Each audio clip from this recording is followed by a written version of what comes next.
Penny munaning dating board member Maylene Pineda Cayabyab ing pamagdake cash assistance at relief goods kareng 32 pasyenteng miki cancer king syudad ning San Fernando. Ipineda Cayabyab ing megsilbing tubod ning pamilyang Pineda.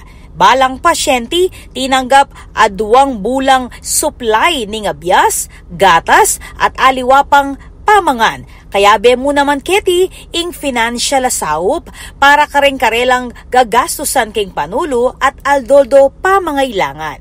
Agpangkang Pineda Cayabyab, balaos yung pamilya Pineda king pamamye suporta kareng Fernandinong lalaban king sakita cancer, emo king relief nune maging king aspetong medikal. Ako po, Patricia Mamangon para King News Force Pampanga. Balitang tutuking balen, susuyo.